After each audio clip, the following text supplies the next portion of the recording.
porque o homem acusado de matar mãe e filha no bairro Tribés, aqui em Blumenau, participou ontem à tarde de uma audiência no fórum. A Danúbia de Souza está com a gente agora ao vivo para atualizar essas informações. O processo segue ele foi instaurado agora, ele está em segredo de justiça, né? Mas você conseguiu conversar com a advogada do Anderson Nakamura. A gente já mostrou aqui ele confessando o crime, ele é réu confesso.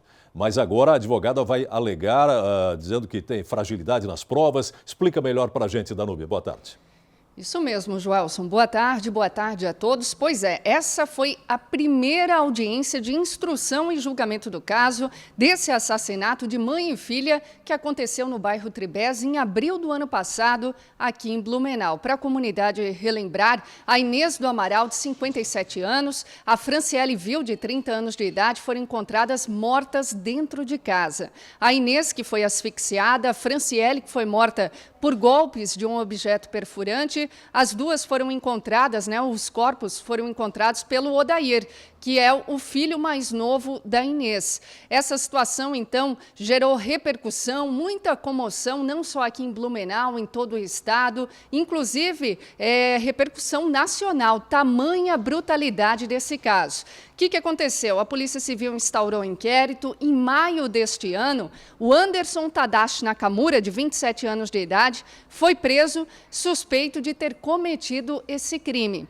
Ontem aconteceu, então, essa audiência de instrução e julgamento. Foi mais ou menos 1h30 de audiência, 5 testemunhas foram ouvidas. Foi expedida uma carta precatória para ouvir uma testemunha na cidade de Lages. E como nem todas as testemunhas foram ouvidas ainda, o Anderson não prestou depoimento ontem, mas ele ficou ali frente a frente com as testemunhas, inclusive com o Odair Vil, que era um amigo dele, filho da Inês. E ele não prestou depoimento ainda, mas ele vai prestar depoimento no dia 10 de setembro, já está marcado. O que acontece? A advogada dele alegou o seguinte, deixou bem claro que as provas são frágeis, e eu questionei, mas ele vai continuar com a mesma versão? Afinal, ele confessou que cometeu o crime. E ela disse, ele confessou na delegacia. Mas a gente vai ver o que vai acontecer daqui em diante. Confira, então, a entrevista que a gente fez na manhã de hoje com a advogada, Fizemos, inclusive, pela internet, porque ela não é aqui do município. Acompanhe. Na verdade, ele fez essa confissão em delegacia. Na audiência ontem ele não foi ouvido, não é no momento dele ser ouvido ainda. Na próxima audiência é o momento que ele será interrogado. Ele vai continuar falando que teria cometido isso? Na verdade, Danúbia, existem ainda muitos pontos e a instrução ela não terminou ainda, Então, a gente precisa que essas diligências sejam cumpridas, que essa fase da instrução seja finalizada para então apresentar a nossa tese de defesa. Há possibilidade do Anderson falar agora que não cometeu? Não sei o que dizer ainda, O que eu posso dizer é que existe toda essa questão de finalização da instrução, que precisa ser finalizada, E existe, sim, a fragilidade nas provas. Isso existe. Que tipo de fragilidade, por exemplo? Que tipo de situação? São as fragilidades levantadas até o momento. São esses pontos. O que foi levantado até o momento ainda é muito, muito frágil.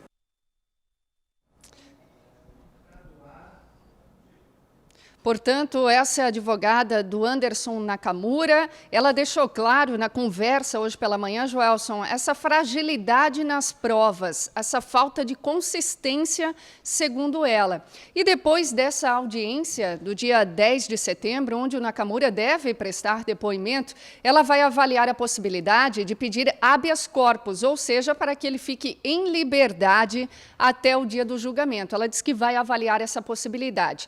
O Anderson Nakamura era amigo da família, conhecia a Inês, conhecia a Franciele, era amigo do Odair e, segundo informações da polícia, ele teve uma discussão banal naquele dia com a Inês, acabou matando primeiro a Inês e depois, como a Franciele já havia visto que ele estava na casa, ele esperou a Franciele chegar e aí matou a Franciele. Essas são as informações aí da investigação da Polícia Civil.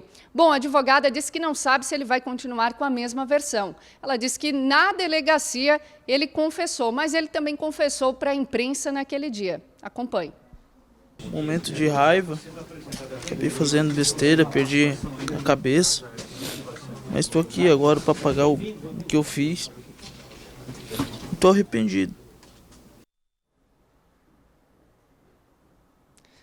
Ele falou brevemente, então, no dia que foi preso, em maio deste ano, né? Assim que cometeu o crime, em abril do ano passado, segundo informações da polícia, logo em seguida ele fugiu para Lages. E em maio desse ano ele foi preso, então, encaminhado ao presídio regional de Blumenau. Agora esperar, Joelson, pelos próximos passos. Esse crime gerou repercussão e muita comoção pela brutalidade, né? Mãe e filha que foram mortas dentro de casa, aparentemente, né? Isso que a justiça vai conferir, por uma discussão banal. Joelson. Tá certo. Danúbia, só para a gente deixar claro aqui, aproveitando, né? Ela disse que o depoimento foi dado quando ele confessou, quando ele disse que realmente teria matado, né, mãe e filha ali no Tribés.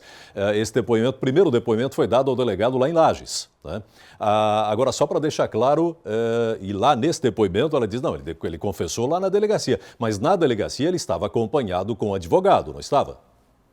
Pois é, quando ele veio, no primeiro momento, lá em Lages, ele confessou. Quando ele foi encaminhado aqui para Blumenau, inclusive a nossa equipe chegou a conversar com o Anderson Nakamura. Ele não falou nada a respeito, não quis se pronunciar. Também parecia assim, até de uma forma fria, né? Ele olhava para a gente. Quando toda a imprensa chegou, Joelson, é que ele começou a chorar e aí disse que estava arrependido, né? Caso depois alguém fale que houve alguma coação ou tudo mais, né?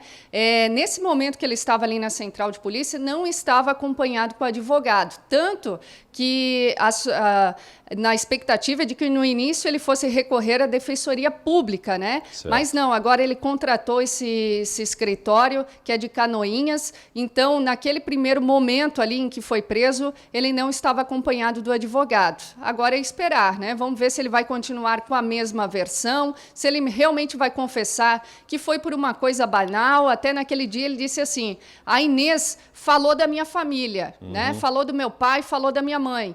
E aí eu tomei as dores, né? Ele teve vários problemas familiares desde criança, né? Ele diz que é muito traumatizado com relação a isso e diz que perdeu a cabeça quando a Inês falou sobre a família dele. Ele ia muito lá na casa porque ele tinha uma amizade com o Odair, também com a Inês e com a Franciele, e a Inês ajudava ele oferecendo trabalho, né? Pedia para ele roçar a grama e tudo mais, para ele ter um dinheiro que ele dizia que passava muitas dificuldades. E aí, diz que naquele dia ele foi lá pedir um trabalho, estava com dificuldade financeira, inclusive ele morava ali perto, e aí teve essa discussão com a Inês.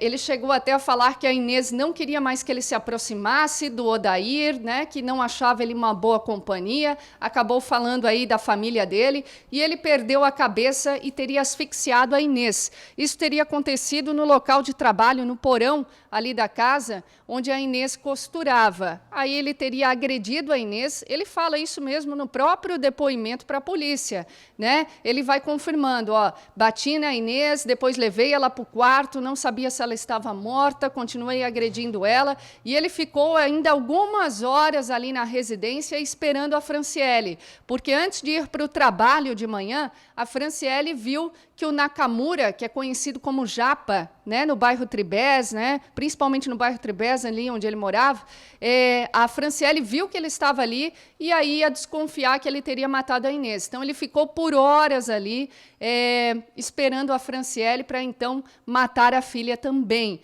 Um crime brutal que nem a própria polícia, né, chegou a desconfiar que tudo isso aconteceria por causa de uma discussão banal. Agora, é claro, a defesa aí do Nakamura vai fazer vários questionamentos, né, Joelson, que é normal do processo, mas eles alegam que há fragilidade nas provas. Então, é esperar para ver se ele vai falar dia 10, qual vai ser o posicionamento dele nesse dia. É o que estamos aí curiosos para saber, né, Joelson? Ok, sim, estamos curiosos. Obrigado, Danúbia. Danúbia de Souza, portanto, né, nos atualizando, já nos trazendo essa informação, né, dos depoimentos que foram ouvidos, essa instrução e julgamento, os depoimentos que foram ouvidos, algumas testemunhas, o depoimento dele ainda não, só no dia 10.